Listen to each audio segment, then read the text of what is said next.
कल हम लोगों ने इलेक्ट्रोस्टैटिक का बेसिक न्यूमेरिकल के बारे में देखा था।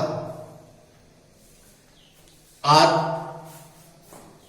उसी क्रम में एक और क्वेश्चन है।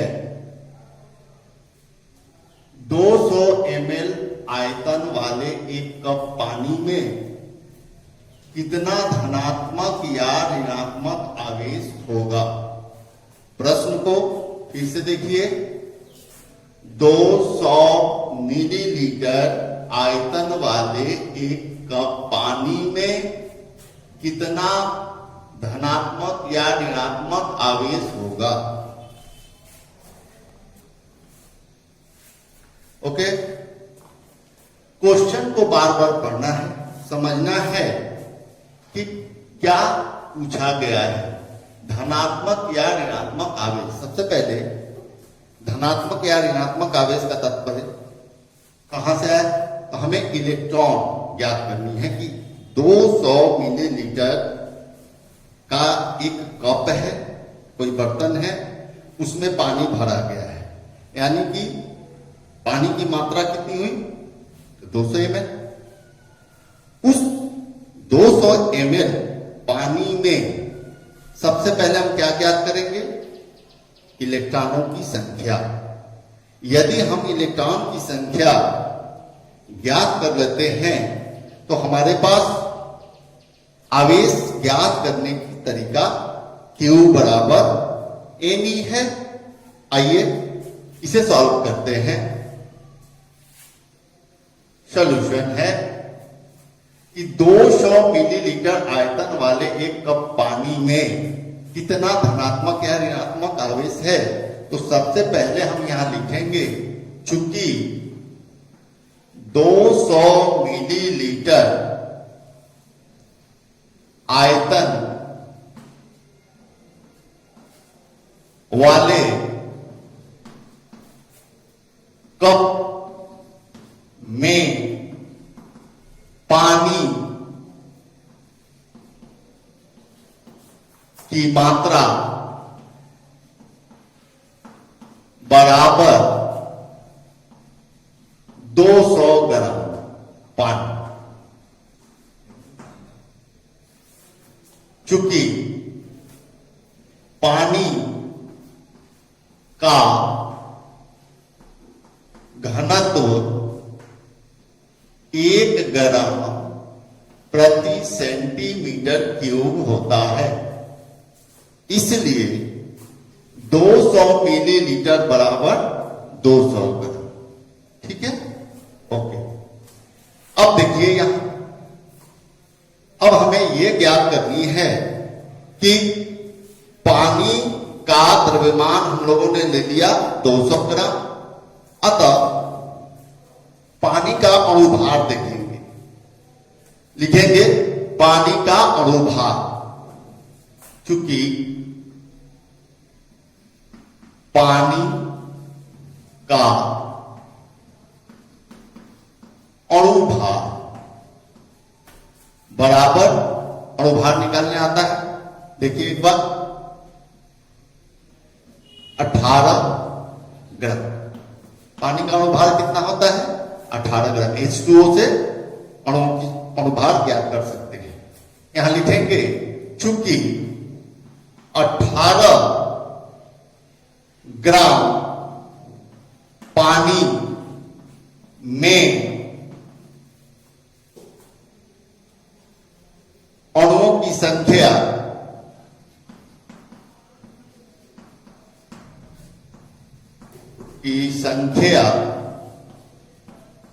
बराबर एवोगैड्रो नंबर के बराबर होता है, यानी कि Avogadro number 6.023 into 10 to the power 23 हुआ।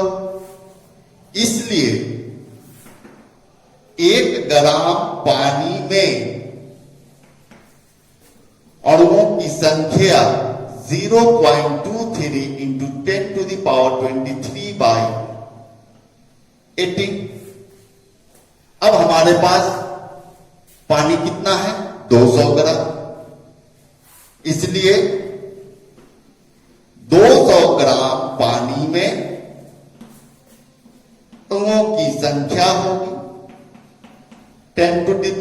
23/18 इंटू ये निकल गया हमारा 200 ग्राम पानी में अणुओं की संख्या। ओके, अब देखिए, अब एक अणु में पानी के जल के एक अणु में इलेक्ट्रॉन की अथवा प्रोटॉन की संख्या कितनी होती है? चूंकि यहां लिखेंगे, चूंकि पानी के एक अणु अर्थात H2O में हाइड्रोजन कितने हैं? 2 है। एक अणु की संख्या 1, यहां 2 हो जाएगा, और ऑक्सीजन का 8, इसलिए 10। अणुओं की संख्या कितनी हुई? 10। इसलिए 200 ग्राम पानी में इलेक्ट्रॉनों की संख्या n बराबर हमारे पास ये है 6.023 इंटू 10⁻23/18 इंटू 200 इंटू 10। ये हमारा n अर्थात 200 ग्राम पानी में इलेक्ट्रॉनों की संख्या प्राप्त हो गया। इसे सॉल्व कर लें। 6.023 इंटू, यहां देखें 2 और 1 3, यहां हो जाएगा 10⁻26 डिवाइडेड बाय 18। ये इलेक्ट्रॉनों की संख्या हो गया। प्रश्न में धनात्मक या ऋणात्मक आवेश पूछा गया है। आवेश के लिए हमारे पास क्या फॉर्मूला है? इसलिए आवेश Q बराबर प्लस माइनस n ही होता है, बराबर n का मान कितना होगा? 6.023 इंटू 10⁻26/18 इंटू 10 इंटू E का मान कितना है? तो E का मान होता है 1.6 गुने 10 के पावर -19। यह हमारे पास Q बराबर ना प्राप्त होता है 6.023 गुने 10 के पावर 26/18 गुने 1.6 गुने 10 के पावर -19। इसे पॉज करके कैलकुलेट कीजिए। अब आपका ओके, इसे सॉल्व करने के बाद प्राप्त आंसर 1.07 इंटू 10⁻7 कूलम होता है। ओके, से नोट करें। अब देखिए बच्चों, कभी कभी इस तरह का क्वेश्चन भी किया जाता है। यहां देखिए आपको दिया गया है इस प्रकार, क्या है? O किसका संकेत होता है? किसका सिंबल है? आंसर ऑक्सीजन का। यहां देखिए ऑक्सीजन का ये 8 और 16 क्या है? ये अणुभार एवं ये परमाणु संख्या है। ठीक है। अब देखिए इसमें पूछ रहा है इसके नाभिक पर कूलाम्ब में आवेश की गणना करें। ऑक्सीजन के नाभिक पर कूलाम्ब में आवेश की गणना करें, यानी कि आवेश ज्ञात करें। तो आप कैसे समझेंगे? आवेश ज्ञात करने के लिए हमें क्या चाहिए? तो Q बराबर Ne, जहां N क्या है? इलेक्ट्रॉनों की संख्या है। Q हमें ज्ञात करनी है। E का मान हम जानते हैं कि E का मान मतलब एक इलेक्ट्रॉन पर आवेश की मात्रा 1.6 गुने 10 के पावर -19 होता है। ये हमें ज्ञात है, इसे ज्ञात करना है। ये हम नहीं जानते, क्योंकि यहां दिया हुआ है ऑक्सीजन A16। तो हम जानते हैं कि किसी भी नाभिक में परमाणु संख्या बराबर इलेक्ट्रॉन की संख्या बराबर प्रोटॉन की संख्या। जो उसकी परमाणु संख्या होती है वही उसके इलेक्ट्रॉन तथा प्रोटॉन की संख्या के बराबर होता है। इसलिए यह संख्या 8 परमाणु संख्या है। लिखेंगे चूंकि एक ऑक्सीजन का परमाणु संख्या है, इसलिए परमाणु संख्या बराबर इलेक्ट्रॉन की संख्या बराबर प्रोटॉन की संख्या। इसलिए इलेक्ट्रॉन की संख्या को n द्वारा व्यक्त किया जाए तो n बराबर 8। अब आसान हो गया, n प्राप्त हो गया, E का मान हम पता है, इसलिए Q बराबर Ne, n का मान 8, E का मान 1.6 इंटू 10 टू द पावर -19। इसे अगर कैलकुलेट किया जाए तो ये 16 में 8 से गुना करने पर 12.8 into 10 to the power -19 coulomb.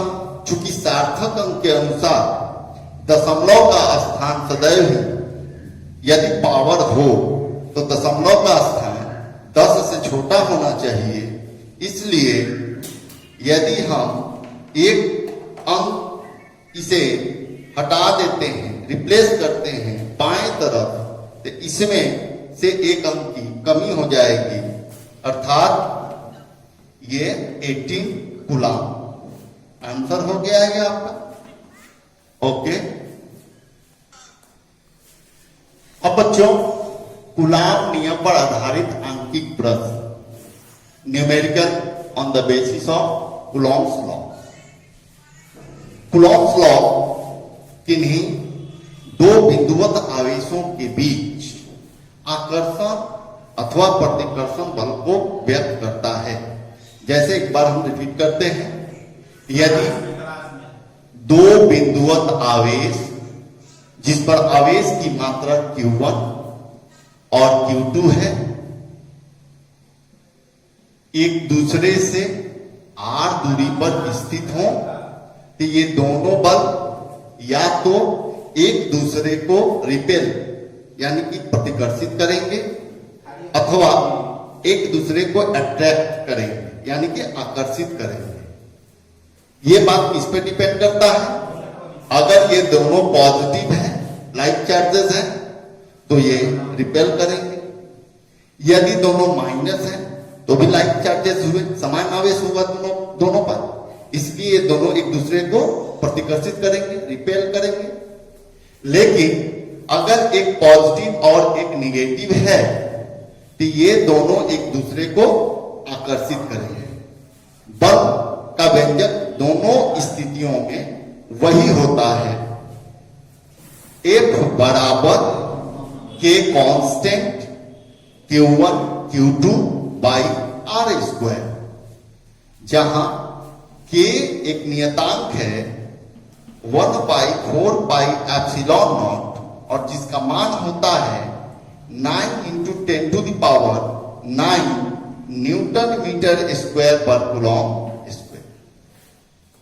ठीक है, अब हम इस F को इस प्रकार K के जगह पर 1/4 pi epsilon not Q1 Q2 by R square लिख सकते हैं। यह हमारा व्यंजक है कूलॉम्स लॉ के लिए आकर्षण या प्रतिकर्षण बल ज्ञात करने के लिए। इस पे आधारित प्रश्न है, जिसे एनसीईआरटी का पहला प्रश्न एनसीईआरटी बुक में एक्सरसाइज फर्स्ट है, उसको मैं बता रहा हूं। इसे देखेंगे, शॉर्टकट में मैं इसे बताना चाहूंगा। दो आवेश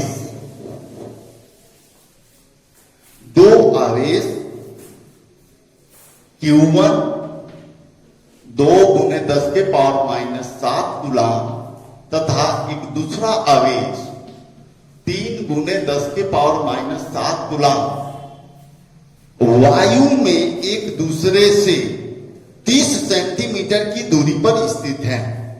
यानी कि यहां Q1 है, यहां Q2 है, यहां से इनके बीच की दूरी R बराबर 30 सेंटीमीटर दिया हुआ है। ध्यान दीजिएगा, 30 सेंटीमीटर दिया हुआ है। एक पैरामीटर नोट कीजिएगा, इसे माइक्रो बोलते हैं। माइक्रो बराबर 10⁻⁻⁶। इसको डबल माइक्रो या पिको कहा जाता है। पिको जिसे P से नोट करते हैं, और 10⁻⁻12 N नैनो 10⁻⁹। और देखिए, डिस्टेंस के लिए, दूरी के लिए कुछ मात्रक का उपयोग किया जाता है जो इस प्रकार है। F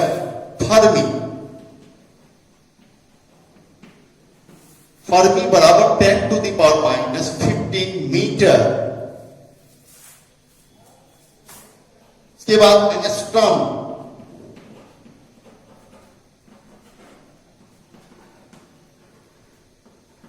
10⁻⁻10 metre. उसी प्रकार सेंटीमीटर को एसआई पद्धति में लेंथ का एसआई यूनिट क्या होता है, तो मीटर। 1 सेंटीमीटर को अगर मीटर में चेंज करना हो तो 10⁻⁻2 मीटर लिखिए।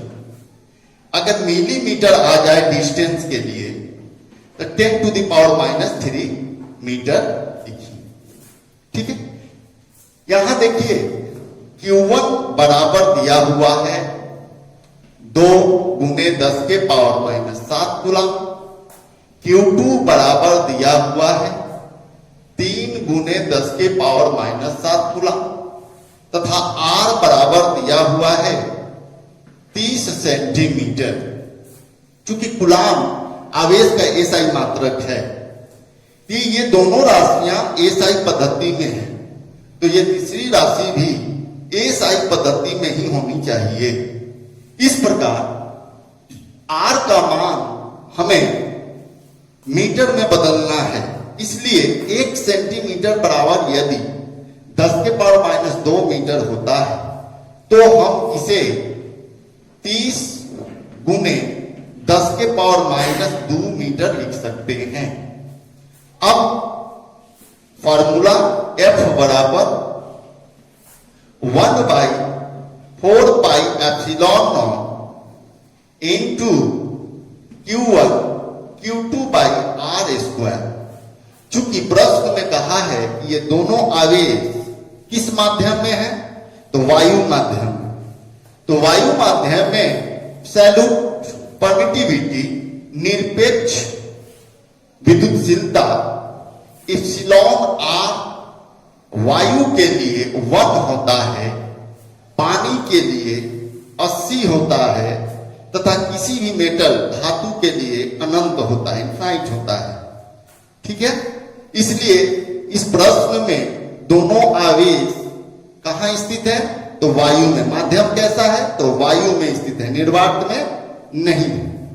चूंकि निर्वात के लिए यह फॉर्मूला, तो यहां पे εr जरूर लिखेंगे। अब देखिए 1/4πε0 इंटू εr वायु में है, इसलिए वायु में εr का मान कितना आता है, 1 यहां रखते हैं तो हमारा व्यंजक यही प्राप्त होता है। इसलिए यहां Q1 Q2/R² लिखेंगे। अब हम दिए गए मान को यहां बैठाएंगे। इसका मान कांस्टेंट है, कितना होता है? तो 9 into 10 to the power 9 into Q1 का मान दिया हुआ है 2 गुने 10 के पावर -7। Q2 का मान दिया हुआ है 3 गुने 10 के power -7 divided by R square. R का मान कितना है? तो 30 गुने 10 के पावर -2। तो यहां हम लिखेंगे 30 गुने 10 के पावर -2 का स्क्वायर। सॉल्व करेंगे। 9 इंटू 3 2 जा 6 कर लिए। अब पावर का काम, यहां देखिए -7 और -7 ऐड होगा।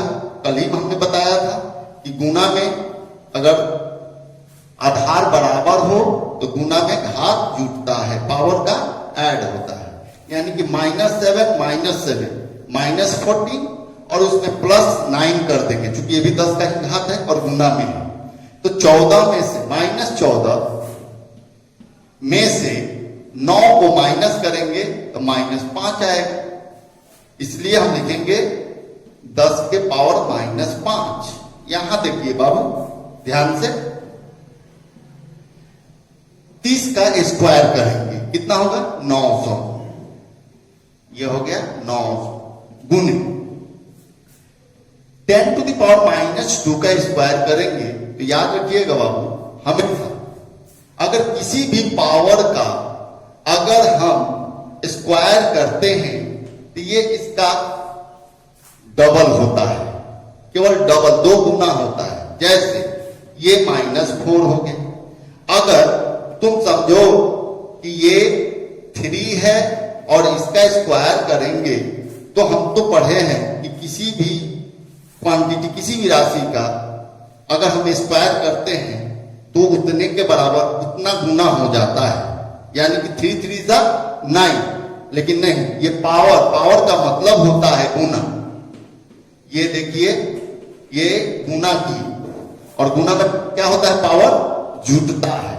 इसलिए ये -6 ही होगा, 9 नहीं होगा। इस बात को ध्यान रखिएगा। इसलिए यहां आपका 10 टू द पावर -4 हो गया। इसे हम मिटाना चाहेंगे। ऐसा करते हैं, आप नोट कर लिए होंगे, नहीं किए होंगे तो वीडियो को पॉज करके कर लीजिएगा, बहुत जरूरी है। अब देखिए यहां एक और स्टेप हम लेते हैं। 9 into 6 into 10 to the power -5 divided by, इसे थोड़ा सा और सरल करें समझने के लिए। क्या इसे हम इस तरह से लिख सकते हैं? 9 इंटू 100 और 100 को पावर 2 लिख दी। ओके, यहां देखिए 10 टू द पावर -4 है। ये 9 से 9 कैंसिल, ऊपर क्या बच गया? 6 इंटू 10 टू द पावर -5। यहां ये -4 है और इसके साथ मल्टीप्लाई कौन है? 10 टू द पावर 2 प्लस में, इसलिए इसे -2 लिख सकते हैं। अब यह ऊपर जाएगा, इसका चिन्ह बदल जाएगा, -5 + 2 हो गया, ये +2 हो गया। यानी कि 6 into 10 to the power -3 newton. ये हो गया आंसर। ओके, आशा करते हैं कि ये 3-4 न्यूमेरिकल्स आप आज प्रैक्टिस करेंगे।